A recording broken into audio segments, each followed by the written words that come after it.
আসসালামু আলাইকুম, আমি তাবাস্সুম আফরিন। প্রিয় দর্শক, আজকে এক্ষুনি পাওয়া সবথেকে গুরুত্বপূর্ণ খবর এর দিকে নজর রাখব। তার আগে সকলের কাছে অনুরোধ, আমার এই ইউটিউব চ্যানেলে যদি প্রথমবার এসে থাকেন, ভাইজানের সবরকম খবর সকলের আগে দেখতে এই চ্যানেলটি সাবস্ক্রাইব করে পাশে থাকা ঘণ্টা বাজিয়ে রাখুন। প্রশাসনের পক্ষ থেকে পরিযায়ী শ্রমিক হত্যার প্রতিবাদে গান্ধীমূর্তি পাদদেশে সভা নওশাদ সিদ্দিকীর।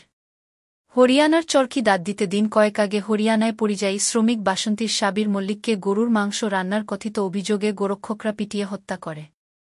তার প্রতিবাদে আইএসএফ চেয়ারম্যান তথা বিধায়ক নওশাদ সিদ্দিকীর নেতৃত্বে আইএসএফ দলের পক্ষ থেকে কলকাতা ধর্মতলায় গান্ধীমূর্তি পাদদেশে অবস্থান বিক্ষোভ এর আয়োজন করা হয় মঙ্গলবার। এদিন বিধায়ক নওশাদ সিদ্দিকী জানান, এক সপ্তাহের মধ্যে পরিযায়ী শ্রমিক সাবির মল্লিকের পরিবারকে উপযুক্ত ক্ষতিপূরণের ব্যবস্থা রাজ্য সরকারকে করতে হবে।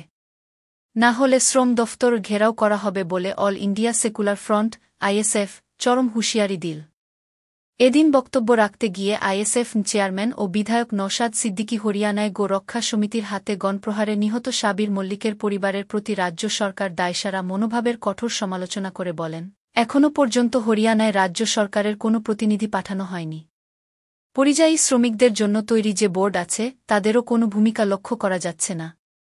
পরিবারকে একটা চাকরি দেওয়ার কথা বলা হয়েছে, কিন্তু সেই চাকরি স্থায়ী নাকি অস্থায়ী সেটা বলা হচ্ছে না।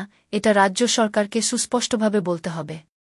পরিযায়ী শ্রমিক হত্যা ছাড়াও আর জি কর কাণ্ডের তরুণী ইন্টার্ন ডাক্তার হত্যারও তীব্র প্রতিবাদ জানানো হয়।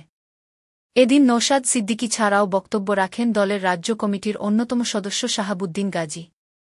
তিনি বলেন, সংখ্যালঘুদের আবেগকে কাজে লাগিয়ে তৃণমূল কংগ্রেস নেত্রী এই সমাজটাকে ভোট ব্যাংক হিসেবে কাজে লাগাচ্ছেন, অথচ বিপদের সময় হাত গুটিয়ে বসে থাকেন।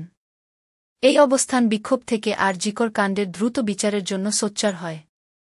এই বিক্ষোভ অবস্থানে অন্যদের মধ্যে বক্তব্য রাখেন দলের রাজ্য কমিটির সদস্য কুতুবুদ্দিন ফাতেহি, আব্দুল মালেক মোল্লা ছাড়াও শাহাদাত শাহ, সুফিয়া বেগম। সভাটি সঞ্চালনা করেন পার্টির রাজ্য কমিটির সহ সভাপতি তাপস ব্যানার্জি।